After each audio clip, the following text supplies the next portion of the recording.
I know Future has been pretty shameless with like his 2-Rexing in the past and just very, very aggro builds. And DisK, he's very good with his Blink Stalkers, but we'll get right on into it. Spawning. I think you could not have had a better start to this. I'm sorry. No. Spawning here in the bottom left of Data C. As our red Protoss here, it is DisK.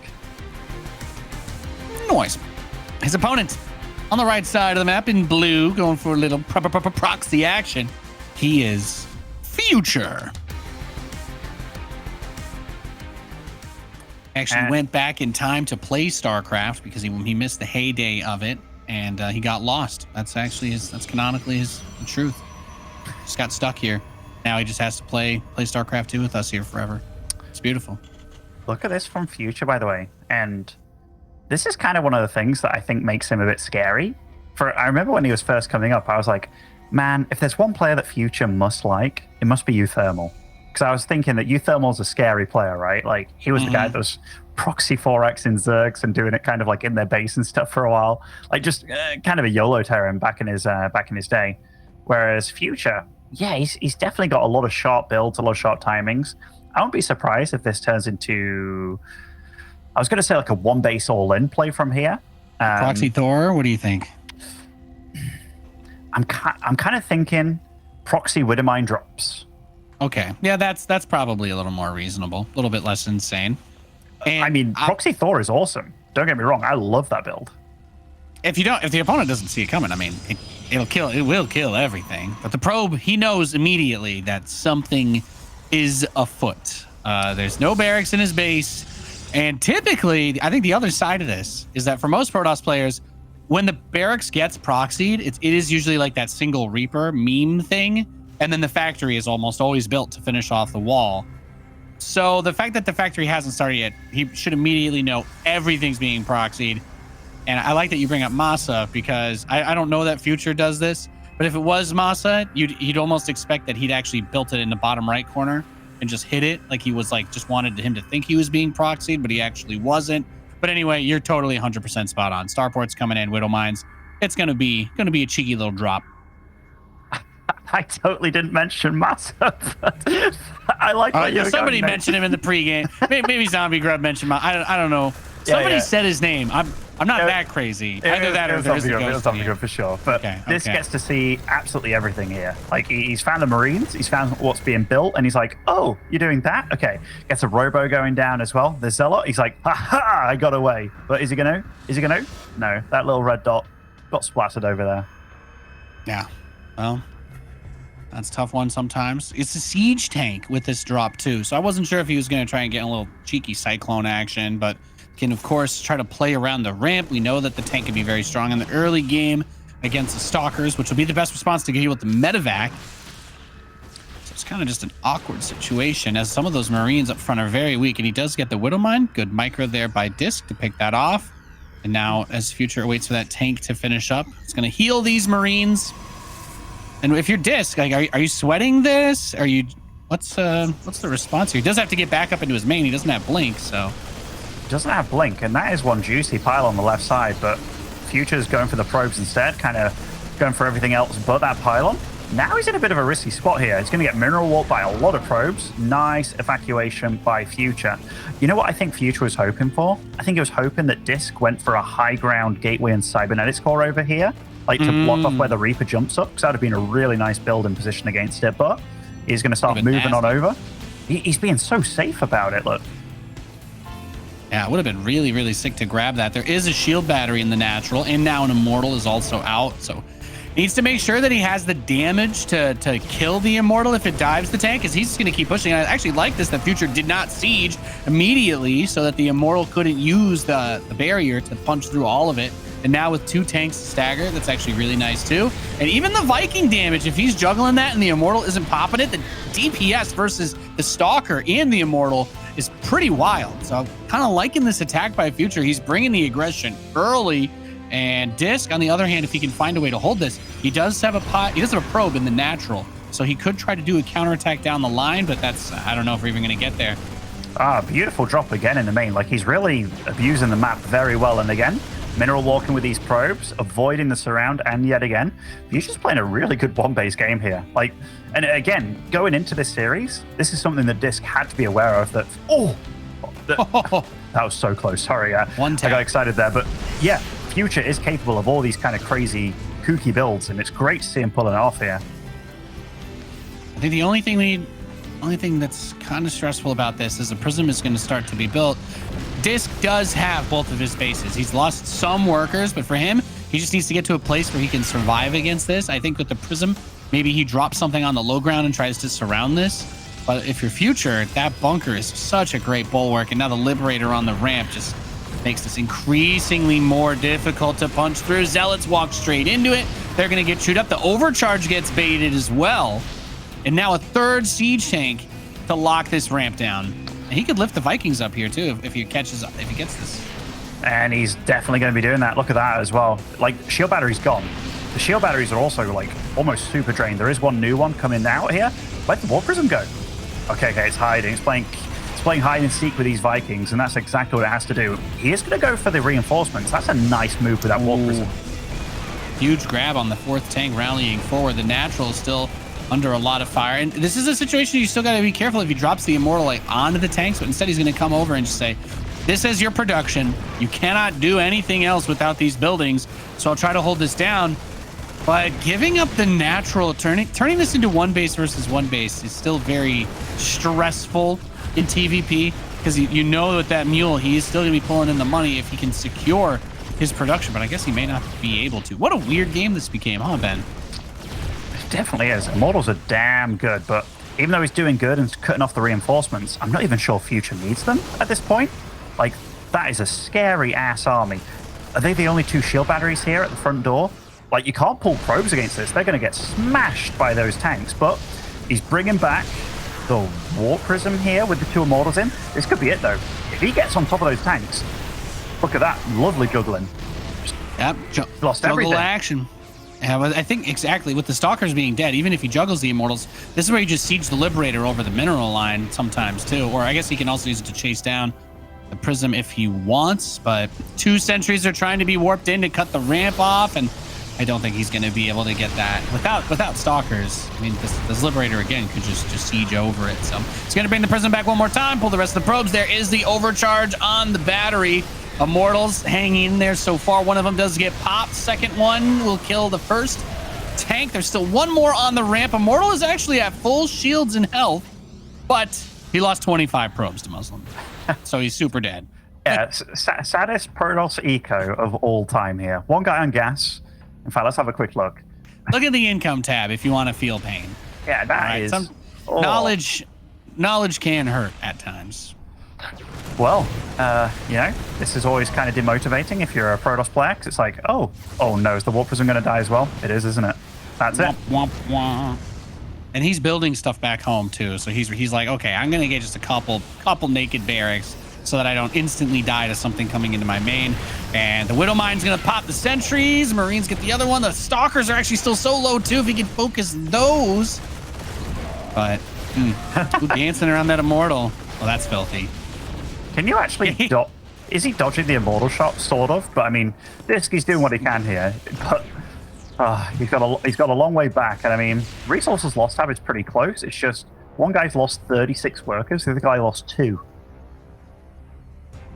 Yeah, and we have to keep in mind that even if both of them like just run out of money, the Terran can just float to his Natural. So he doesn't really have the same amount of pressure about running out of money that DisK does. And now that the two Stalkers being dead and it's just this Immortal, I don't know. He's going to push him back down the ramp, and whether or not he chases, it's like, okay, you wanted to counterattack him, but now you can't. There you go. GG. Future takes game 1. Filthy, filthy build, Benjamin. That was super filthy. I loved it though, and it's these kind of builds that can really catch your opponent off guard, very much so. And I wonder what he was hoping for to go up against, because that build layout of DisK, if he did go for those the Gateway and the Cybernetics core at the ramp to block the Reaper, yeah, he'd have forewent those as well. And he got a pretty early scout going on.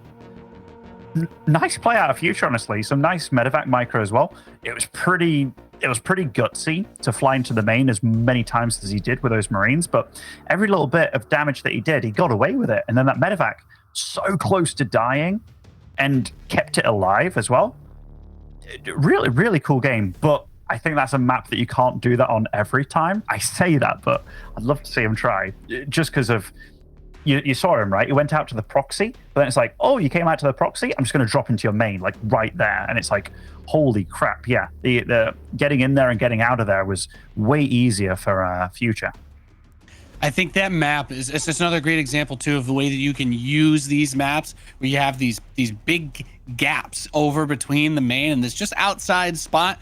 We haven't really had as many map pools, I think, in the last few years where you've got such a wide angle where you can hit it from the air and set up that proxy really well, but all of the opportunities that you were talking about. And for DisK, this is a stressful series to play because it's like, oh, I just want to play a macro game. I'm not trying to do anything crazy.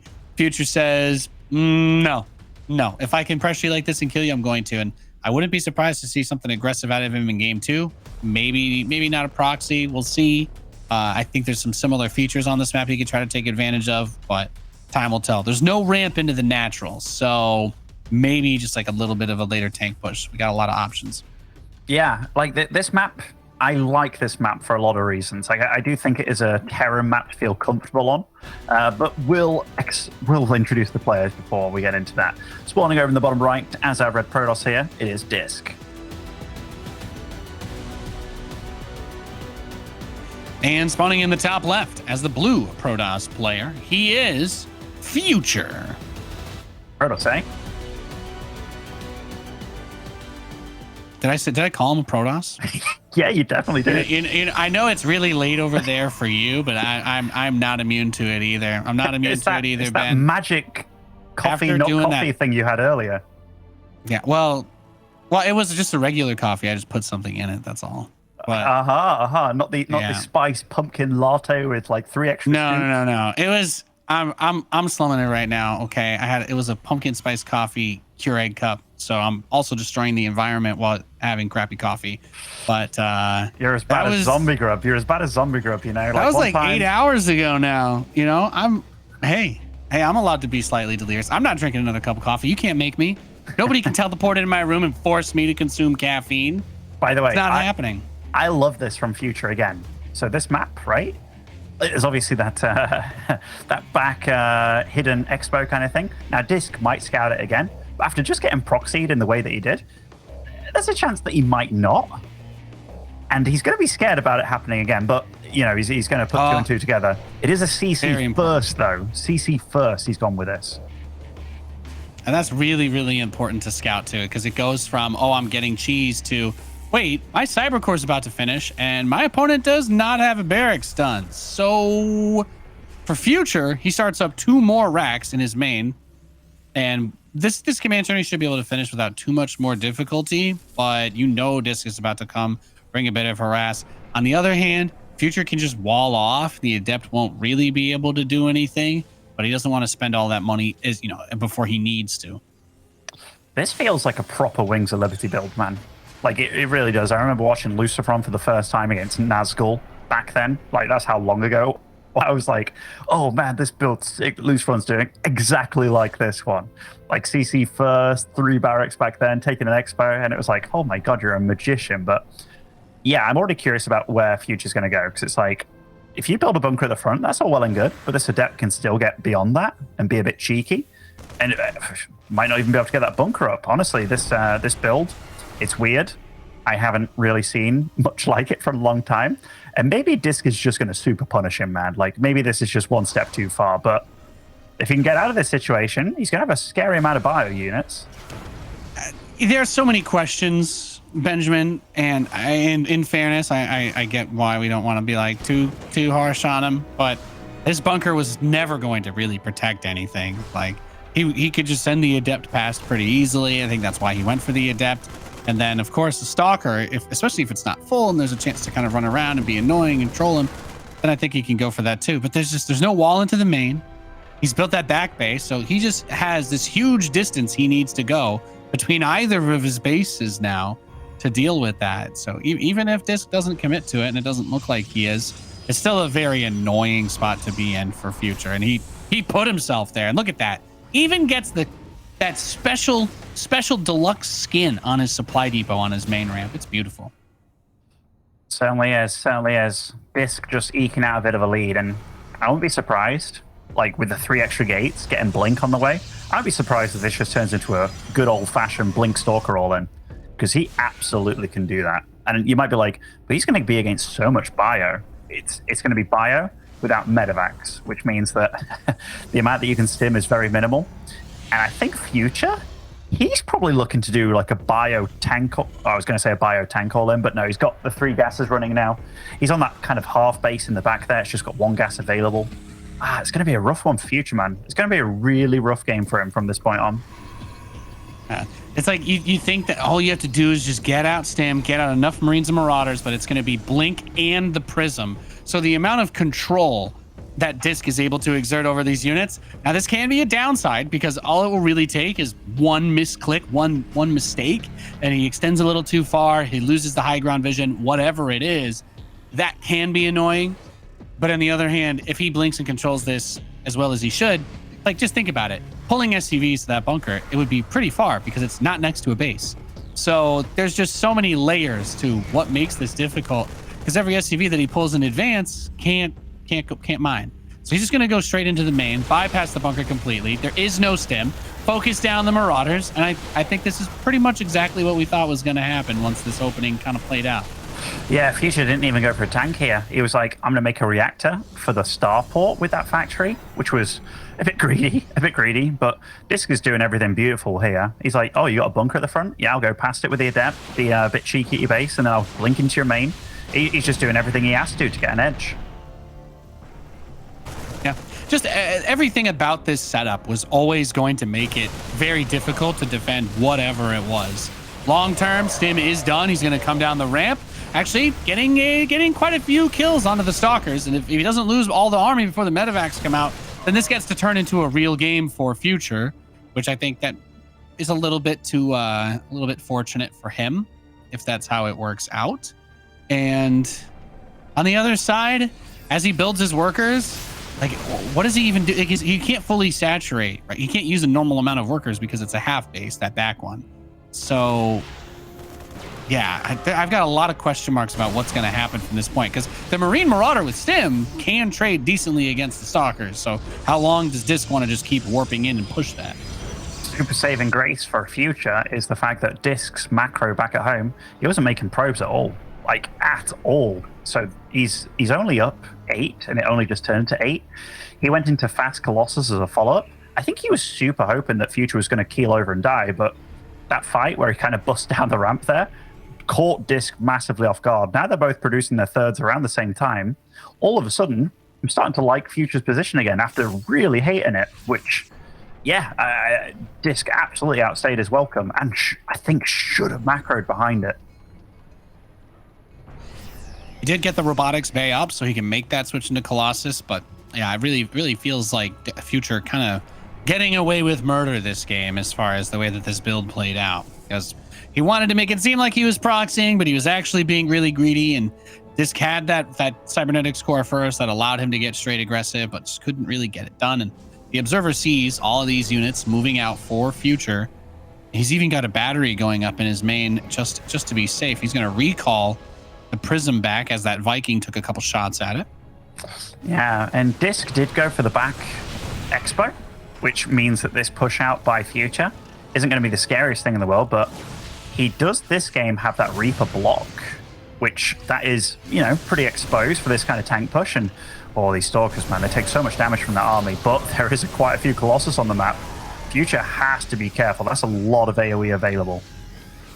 He doesn't have range yet, but it's the same kind of issue, right? Because he doesn't have the forward base, like you pointed out, all he can do is try to chip away at the edge, and still getting the cybernetics core is a huge pickup. But if he would much have preferred to be able to deny the third base, I think, and it's a good way for DisK to prevent the risk of that. And he's got a bunch of extra gates going on in the back base now.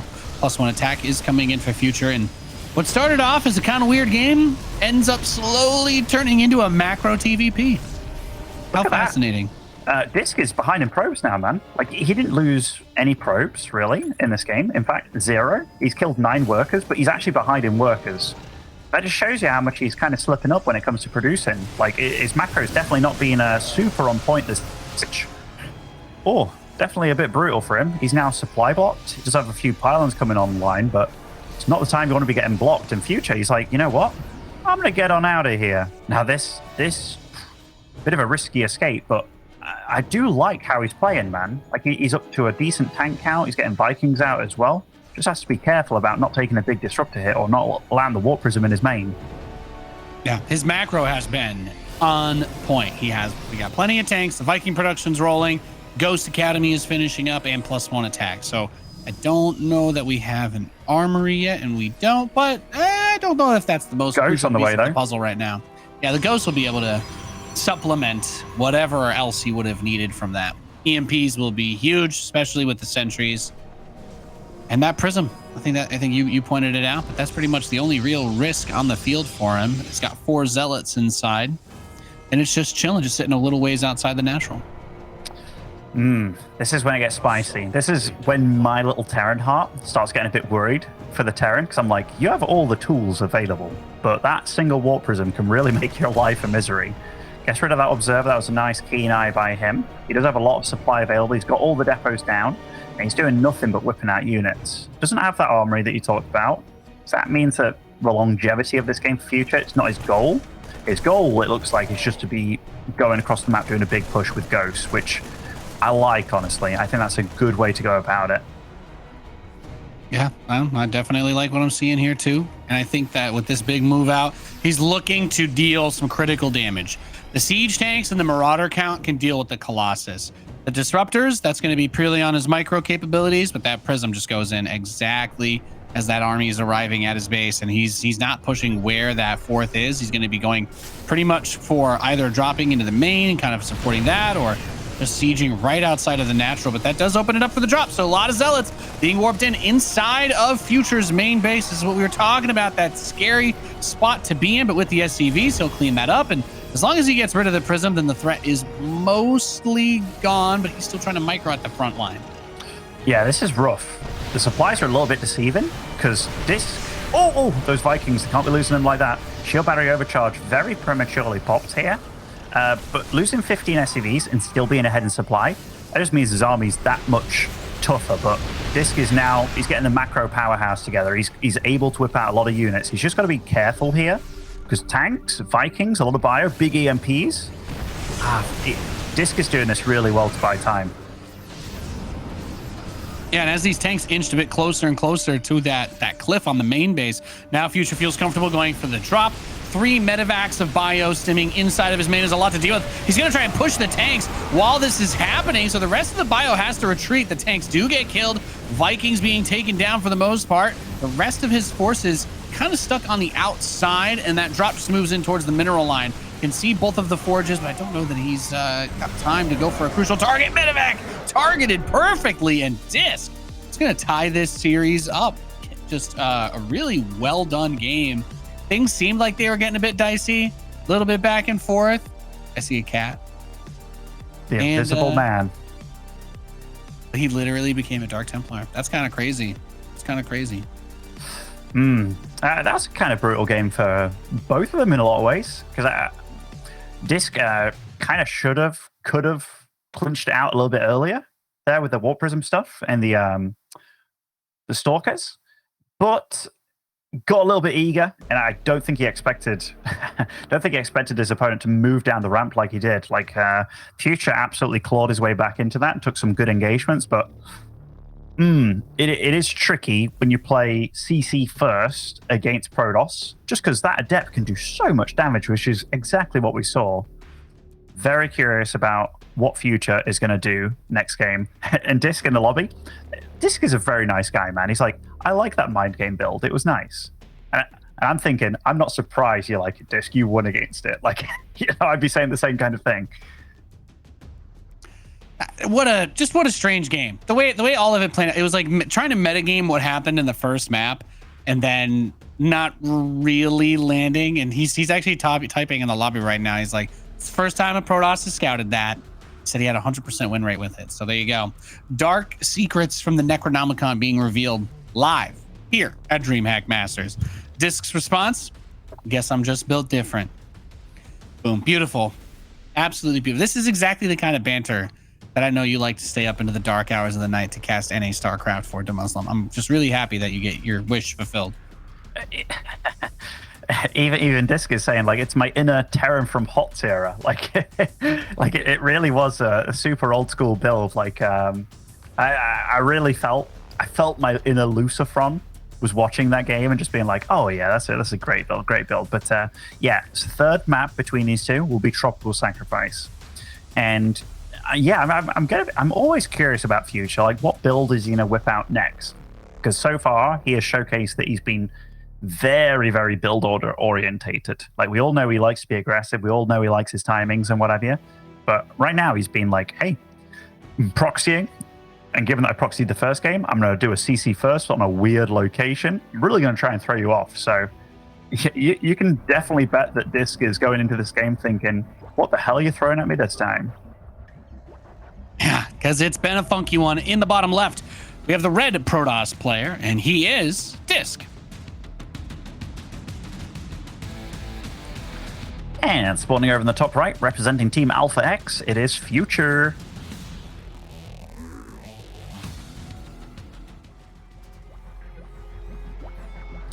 Who was your favorite NA Terran of all time, Nate? Favorite NA Terran of all time? Yeah. It's like... Was it me? I mean... Do you count, Ben? Do you count as an NA Terran? I think, well, I mean, you could also...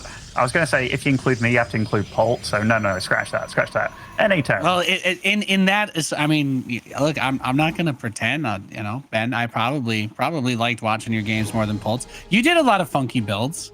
You had like this... I'll never... I stole this build off of you on like that one really, really impossibly small map, Antigua Shipyard. Kind of crazy to think that map ever existed. But I took a 2-port Banshee build off of you. That was like when I was young Nathanius trying to get to Grandmaster for the first time, and I'm like, oh, to Muslim, he went Banshees into mech. This is incredible. And then I did that one build for 2 years, and it was amazing. So yeah, that was before BTs became the monster dogs that they are today, eh? It took so many years of lobbying to get the battle cruiser buffed. Man, what an arduous journey that was. You know the number of open bars I had to go to and talk to those guys to get them to make that unit not garbage. Plenty. Worth every time though. We'll do it all again for you guys. I love you. I mean, BCs definitely became way better. I think now thinking about it, like nostalgia reasons, I definitely liked QXC a lot, mainly because of that one clip where he got like Void Ray all in by I cast that game. Yeah, I remember that. That was I think that was like Easter Team Story Cup. Yeah, that was amazing. Yeah, now that when I look back, I'm like, yeah, that was great. Like, that's great. I like him. But it's one of the most legendary games too, because he had like this. I think this was back when it was something that was like kind of busted temporarily. I don't know. I think it might have even gotten nerfed, but he like had 2 or 3 bunkers or something. Still got shreked and good times. Oh my goodness, that probe. Oh, for a second there, I thought he was going to get the bunker up. That would have been horrifying. That would have been very scary. But my favorite thing about that clip is that he still had the composure to type GG after slamming the crap out of his keyboard. His like webcam falls off. You can't really see him anymore, but all you see is him type GG. And he's just like, well, you got the man's. He was broken, but he was not lost. I can imagine people at the time being like, "Oh, Nina, you made QXC so mad," and it's like, "What? I did?" And then she goes and looks at the clip, and she's like, "Oh, yeah, I really did." That was a fun map. There's some good. We've had. If there's one thing that I think StarCraft will always be able to hold, and this to me is one of the coolest things about this game. Before we get back to serious commentating, anyway, the history. So much cool stuff has happened. It's awesome. We're all a part of it.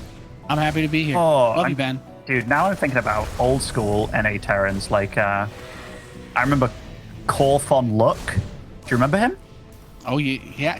I thought it was Cathan. Like, well, pronunciations. You're British. I'm American. That's just how it is. It's okay. Yeah. It's the whole, from the movie Matilda. I'm right. It's you're just wrong. who we are. It's just who we are. What about Jinro, right? I think Jinro was the guy that we learned about the Ultralisk being able to AoE attack all around a planetary, right? Unlike the first patch. Oh, I mean, Jinro wasn't American. Was he not? I don't really know anything about him. What the hell? You thought Jinro was American? That was a long time ago, man. I was like so 18. He was so He's Swedish. Swedish? Yeah, oh, I had no idea. He was called Chinro because his chin was big. That's not related to where he's from at all. I don't know. If that tells you the only thing I've seen is that clip. I don't actually know if I've ever heard him speak. I did not know that. No, super sweet. This There you go. reminds me of the time when commentators have been like, oh yeah, Jinro back in the EG days. And it's like, you thought, what? And it's like, yeah, Jinro, the EG player. And it's like, no, he was Team Liquid. And it's like, holy shit. But yeah, I mean, oh my god, there's so much freaking history. But yeah, I'll never forget Jinro beating he beat what's his face MC with Mech in GSL, and then he goes over to his booth because MC looked sad. If you guys haven't seen this, like, he goes over to his booth and MC's really sad, and Jinro like just puts his arm on his shoulder. It's like, it's okay, man. It's so condescending, but I love it every time. And he didn't mean to be. It's just, you know, Swedes are awkward like that. It was the best of times. For what it's worth, you had a way better claim to being American than Polt did, so I put you above him any day. Love you, Benny. Yeah, Captain America didn't spend any time in NA. All of the notes that we were not allowed to read about travel accommodations and where people were actually playing from. Good old days. Yeah, that was terrible. And then he got invited to stuff as an NA resident, and I didn't. And I was like, what? This is ridiculous. All right. Big army at this front door. How'd they get here? Where was it built? That's what happens when you're too popular, you know. The rules suddenly don't apply. But push from Future, he doesn't really have a lot of support for this. He's just got a bunch of Marines and Marauders, and while this damage output is fantastic with the stim, you have to be careful because that's 20% of your health every time you press that button, and you do not have anything to back it up. So I feel like he has to kill the third, and then maybe take at least 2 or 3 stalkers out with him on the way out. No cancel, by the way.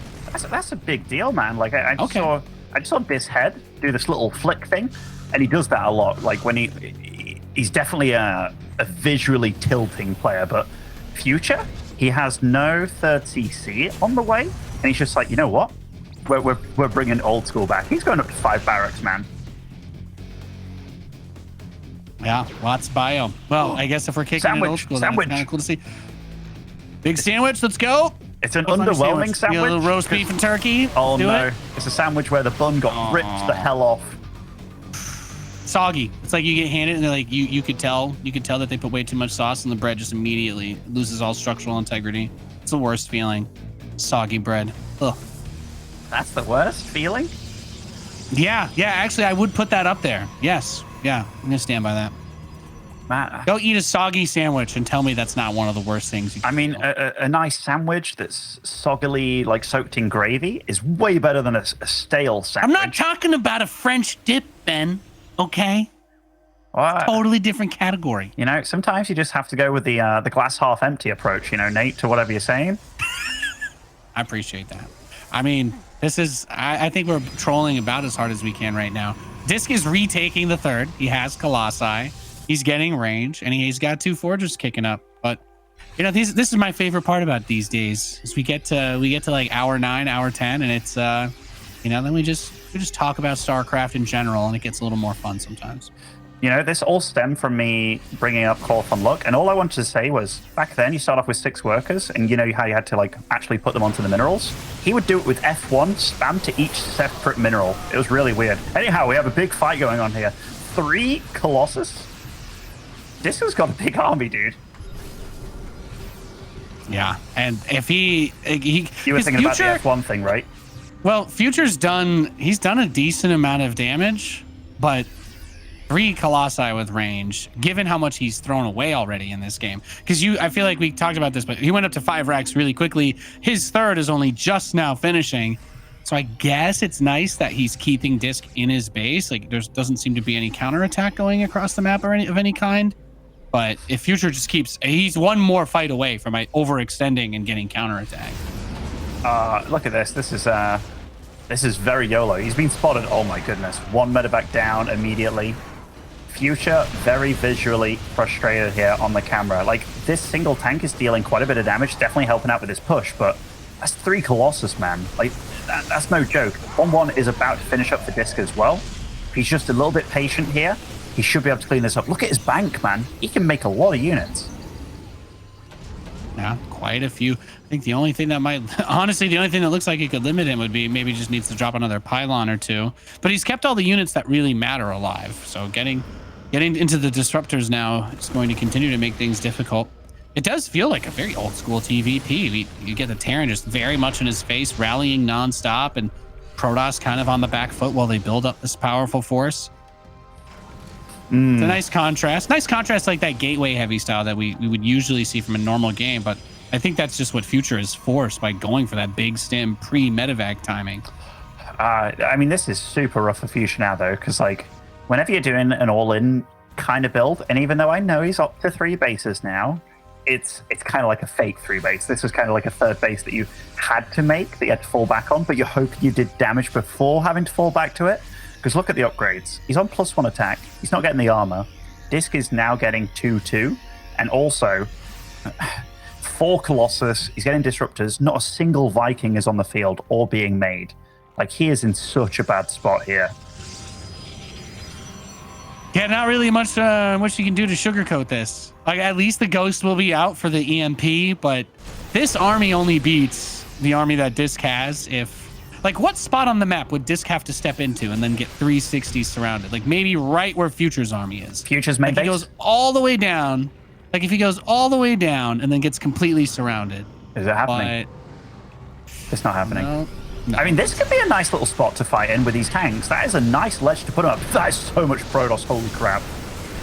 He's going right in, has the overcharge powering up the Colossi to keep them alive. Now, everything did go pretty deep in, but he still has the Guardian Shield. The Zealots have done their job. They've tanked. Stalkers blink back right as the Marauders try to retarget. And we just watched 60 supply of Terran evaporate. Still has all of the Colossi. Still has the Disruptor. So, I mean, I feel like there's an opportunity to counter here. Oh, there's the SCVs. Never mind. No need to counter. We just chill at home, DisK. And, well, the Colossi will microwave the SCVs in about 2 attacks. He turned the SCVs around. Okay, changed his mind. He wants to live. Does he want to live, though? I mean, the Protoss right there. Beats me. Colossus got so much better against SCVs ever since they did, like, faster attacks but extra damage to light. Because way back when, they didn't do that. They just did so much damage to everything. So SCVs can't tank them half as well. But 2-2 about to finish up. More glowy boys coming on the field. And that Colossus count, by the way, they've just stayed alive the whole game. In fact, how many kills are they all on? 2, 2, 4, 8. Whew. Yeah. Look, this is what it's all about. It's keeping those big power units alive. He's shedding the forces that he can afford to. The Zealots tanked beautifully. He's got his 2-2 coming in. And really, this is where it just becomes incredibly painful. We could say whatever we want about the control and the supply, but the upgrades are a huge problem. Future's on 1-1. They'll be going up against 3-3. Being up against 2-2 is bad enough, but the fact that DisK has this double forge still rolling along means that the next fight, if it doesn't happen before those upgrades are done, we're going to be watching him try to shoot papier-mâché bullets at an Iron Man suit. It's not going to look good. I think this next fight right here, Nate, is going to be... This is going to be when you are several weight classes apart from one another, you know? I thought you were going to go back to sandwiches. I got really excited for a moment. Yeah, this is, you know, Future is that horrible, stale sandwich right now, and DisK is that beautiful, juicy, gravy, soggy sandwich that, you know, he's going to work it. It's going to work it. Yeah, like you have to eat it over a plate. Look at that stale bread. It's horrible. It's getting murdered. Big surround, crushes the all tanks on the low ground. Now it's just a bunch of bio inside of the main base. I mean, he's trying to do his best Pult impression of just running in and sniping a base, but he forgot to A, click on the Nexus, and B, well, have a whole lot going for him behind it. So he's just going to gut the main base. The Colossi are having a very difficult time getting up this cliff. Much more difficult than we would typically expect. I tell you what, This little, nice little dodge on the disruptors. Well- Nice little shimmying about. Look at DisK, by the way. He's just smiling his ass off. He realizes this is a clown fiesta at this point, and you know he's so close to 3-3. Future is so damn all in. Like he's on 47 workers. He hasn't really been losing workers. His whole army is kind of beat up. Don't walk into that. Yeah, very beat up. A very beat up army. The medevacs are also very low on energy. Only one of them is like has a reasonable amount, and it will be gone shortly. Disruptor gets a couple of hits actually. It almost looked like the Marauder body like fell out of the medevac. Like he was trying to get in, but got blown up in the last frame. Rip. This guy's a lot of money too. Oh no! Speaking of sandwiches, Nate, it feels like he's about to. No, he's not. He's not. No. Okay. This is the disruptor flank coming in. You know, good part. Yeah. Good part of the But what are the disruptors? Aren't they on the side, Benjamin? They're getting in between actually. Maybe they'll be the filling. Oh, nice splits, but oof. Yeah. He's making them dance. Oh. Man, this right now, DisK is having fun, dude. He just hit 3-3. Yeah, I want to see the 3-3 charge lots versus the 1-1 bio. That's what I need. There we go. Beautiful. Every zealot just turned into the Terminator. He poured the Oju all over it. Delicious.